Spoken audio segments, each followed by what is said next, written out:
कुमार और आपने देखना शुरू कर दिया है इन्फो स्टेज यूट्यूब चैनल।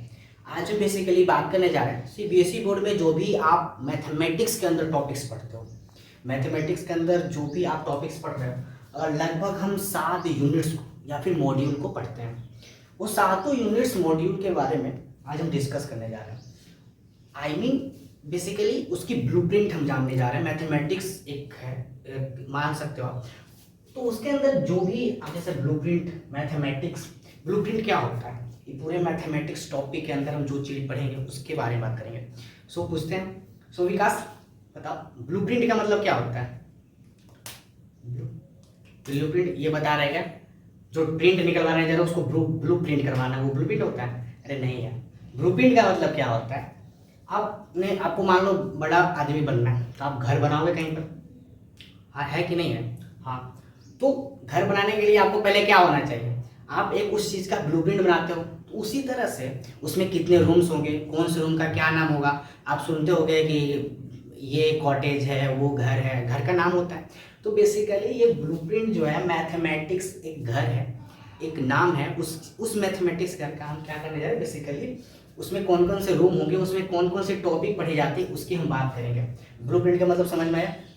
तो ब्लूप्रिंट क्या है, जिसमें हम लगभग वो जो मैथमेटिक्स है उसके अंदर हम 7 टॉपिक्स नहीं कहेंगे, चैप्टर्स बोलेंगे, यूनिट्स बोलेंगे, मॉड्यूल बोलेंगे। इसमें पहले मॉड्यूल में हम जो पढ़ते हैं वो नंबर सिस्टम होता है। नंबर सिस्टम में आप क्या पढ़ते हो? नंबर सिस्टम में आप रियल नंबर पढ़ते हो, irrational number, rational number. Basically आप सबसे इम्पोर्टेंट जो क्वेश्चन होता है सीबीएसई में, इरेशनल नंबर का प्रूफ करने के लिए आता है। तो आप इसमें rational number, irrational number, real number, irrational number का प्रूफ वो करने आता है। और सीबीएसई बोर्ड में इसकी जो मार्क की डिवीज़न है लगभग वो होती है 6 मार्क्स की। सेकेंड टॉपिक्स, या आप कह सकते हो कि मैथमेटिक्स के अंदर जो बड़ा घर है मैथमेटिक्स, उसके अंदर जो दूसरा घर है या दूसरे घर के जो नाम है, दूसरे कमरे के नाम है, वो अलजेब्रा। आप अलजेब्रा के अंदर क्या पढ़ते हो? तो अलजेब्रा के अंदर आप पढ़ते हो polynomials, quadratic equation, linear equation और अर्थमेटिक प्रोग्रेशन, एपीजीपी की कॉन्सेप्ट पढ़ते हो। और सबसे इंपॉर्टेंट, इनको आप नमन करो। क्यों नमन करो? क्योंकि भाई साहब ये 20 मार्क्स का डिस्ट्रीब्यूशन रखते हैं। 20 मार्क्स आपको बोर्ड में कितना चाहिए? 33% of total marks. 33% of total marks कितना हुआ? आप कैलकुलेट करके देख सकते हो, तो लगभग 26 पॉइंट समथिंग के अराउंड आता है 80 मार्क्स। तो आप सिर्फ इस टॉपिक को करने के लिए मैं बोल रहा हूँ। नमन क्यों करने के लिए बोल रहा हूँ मैं? क्योंकि भाई साहब इसने 20 मार्क्स का डिस्ट्रीब्यूशन अपने पास रखा है। आपको पता है, तो 80 मार्क्स में से 33% मैंने जैसे बोला, 26.4% मार्क्स जो है सिर्फ और सिर्फ आपको चाहिए पास होने के लिए। इंटरनल असेसमेंट्स भी होते हैं आपको 20 मार्क्स का, 80 मार्क्स का आपको टोटल होता है और 20 मार्क्स जो होते हैं इंटरनल असेसमेंट्स होते हैं। 20 मार्क्स ओनली ये chapter algebra, polynomial, quadratic equation, linear equation ये आपको दे देते हैं। तो आपको नेसेसरी मैंडेटरी ये चैप्टर आपको करके जाना चाहिए कि नहीं चाहिए? जरूर करके जाना चाहिए। नेक्स्ट टॉपिक पे चलते हैं। आपका नेक्स्ट टॉपिक, इस मैथमेटिक्स के ब्लूप्रिंट, इस घर के अंदर जो थर्ड रूम है वो है आपका कोऑर्डिनेट ज्योमेट्री। क्या पढ़ते हो कोऑर्डिनेट ज्योमेट्री में?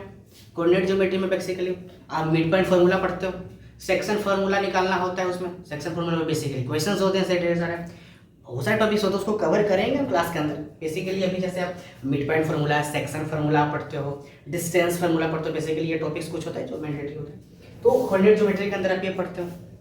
तो जो मार्क्स क्या, 6 मार्क्स का ये डिस्ट्रीब्यूशन अपने पास रखता है। नेक्स्ट टॉपिक क्या है? 4th नंबर पे आप ज्योमेट्री पढ़ते हो। क्या होता है ज्योमेट्री में? बेसिकली सीबीएसई में आप सर्कल और ट्रायंगल, ये दो कॉन्सेप्ट आप याद रख सकते हो। ज्योमेट्री के अंदर सर्कल और आप ट्रायंगल पढ़ते हो। ये सर्कल और ट्रायंगल्स और भी टॉपिक्स हैं, पर सर्कल और ट्रायंगल्स जो ज्योमेट्री का चैप्टर है आपका, वो 15 मार्क्स अपने पास रखता है। Next topic, next module unit जो है वो ट्रिगोमेट्री था। और आज के अगले क्लास में हम ट्रिगोमेट्री का ही, मतलब अगले क्लास में हम ट्रिगोमेट्री ही पढ़ने वाले हैं। सो ट्रिगोमेट्रिक जो मार्क्स डिवीजन है वो 12 मार्क्स का रखता है। ट्रिगोमेट्री में आप क्या पढ़ते हो? ट्रिगोमेट्रिक रेशियोज पढ़ते हो, आइडेंटिटीज, ढेर सारी फार्मूलाज पढ़ते हो, एंगल पढ़ते हो, कॉम्प्लीमेंट्री एंगल्स पढ़ते हो। बेसिकली आपको ये भी पता होना चाहिए कि सीबीएसई में कॉम्प्लीमेंट्री जो एंगल्स के क्वेश्चन होते थे वो हटा दिया गया है। आपको पता होना चाहिए कि न्यू सिलेबस आया है। न्यू सिलेबस में क्या हुआ है, आपको खुशी ही होनी चाहिए कि न्यू सिलेबस में आपको सिलेबस का रिडक्शन हुआ है। तो आपको लिए सही है, हमारे टीचरों, हमारे जैसे टीचरों के लिए है कि हम क्या पढ़ा रहे हैं, वो जो भी पढ़ाते जा रहे हैं वो कम ही रिड्यूस ही किए जा रहा है सिलेबस, तो सही है। और आपको ये भी पता होना चाहिए कि सीबीएसई ने क्या किया है कि आपका जो सैम्पल पेपर्स होते हैं वो इंड के कुछ महीनों में रिलीज करता था, बट इस बार वीक में आज सैम्पल पेपर साले आदि आ ही गए, तो मतलब इनिशियल स्टेज में ही उसने सैम्पल पेपर को रिलीज कर दिया है। सो नेक्स्ट टॉपिक पढ़ते हैं। नेक्स्ट आपका ट्रिग्नोमेट्री हो गया, जो कि 12 मार्क्स का 12 मार्क्स का वो अपने पास डिस्क्रिप्शन रखता है। अगला जो है 6th मॉड्यूल या यूनिट जो है, जिसमें क्या पढ़ेंगे, मेंस्ट्रुएशन। मेंस्ट्रुएशन में आप क्या पढ़ते हो, मेंस्ट्रुएशन जो टॉपिक्स होते हैं, जैसे आप उसमें सर्कल है, क्यूबॉइड है, पॉलीगॉन्स हैं, ये सारे टॉपिक्स जो है वो आप मेंस्ट्रुएशन में पढ़ते हो। मेंस्ट्रुएशन के पास कितना मार्क्स का होता है, 10 मार्क्स होता है। तो आप ये हम इस पूरे कोर्स में, जो कोर्स होगा उसमें हम ये पूरी मेंस्ट्रुएशन के जो टॉपिक्स होंगे, जितने भी टॉपिक्स को, जितने भी क्वेश्चंस होंगे, बेसिकली हम इस पूरे कोर्स में आर डी शर्मा या आर एस अग्रवाल, ये दो बुक जो होंगे, दो बुक जो होंगे उसको हम फॉलो करेंगे। आप एनसीईआरटी को ही फॉलो कर सकते हैं। बहुत इंपॉर्टेंट एग्जाम्पलर जो एनसीईआरटी का होता है वो बहुत इंपॉर्टेंट है। मैं तो कहता हूँ कि एनसीईआरटी और एनसीईआरटी एग्जाम्पलर जो है डैट इज इनफ।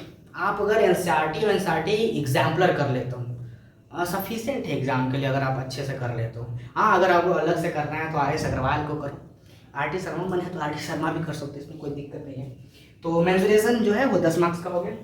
अगर स्टैटिक्स एंड प्रोबेबिलिटी, स्टैटिक्स जो टॉपिक्स है, स्टैटिक्स के अंदर प्रोबेबिलिटी के अंदर कॉइन्स का क्वेश्चन हो या डिस्क का क्वेश्चन हो, सारे क्वेश्चन को हम करेंगे। तो वैसे ये जो स्टैटिक्स एंड प्रोबेबिलिटी होती है वो आप 11 मार्क्स का होता है, स्टैटिक्स एंड प्रोबेबिलिटी। आप सबको अगर ऐड कर लो तो आपको 80 मार्क्स आ जाते हैं। अब 80 मार्क्स का आपका क्वेश्चन होता है। सारे टॉपिक्स के बारे में पढ़ेंगे, सारे चैप्टर को बहुत अच्छे से पढ़ेंगे। सो टोटल जो मार्क्स होता है आप ऐड कर सकते हो, 80 मार्क्स का होता है, आपका 80 मार्क्स का आता है। और 20 मार्क्स कहाँ से आते हैं, इंटरनल असेसमेंट्स आपको टीचर देते हैं, अपने जो भी स्कूल में पढ़ते हो वहाँ मिलता है। तो thanks for watching this video. आज हम इस चैनल पर, आज इन्फोस्टेट चैनल आपको लिए ये पूरी टॉपिक्स का वर्ड्यू लाया था। आप तो पूरे, आप जरूर इस वीडियो को देखें। अगर वीडियो अच्छा लगता है आपको तो लाइक करो, जरूर करें। ये इन्फॉर्मेशन अगर इन्फॉर्मेटिव लगता है तो आप शेयर इसको करें और सब्सक्राइब जरूर करें, जिसके मुझे इससे क्या मिलता है, मुझे मोटिवेशन मिलता है कि मैं अगले टॉपिक को और भी एनर्जी के साथ पढ़ा सकूँ। Thank you.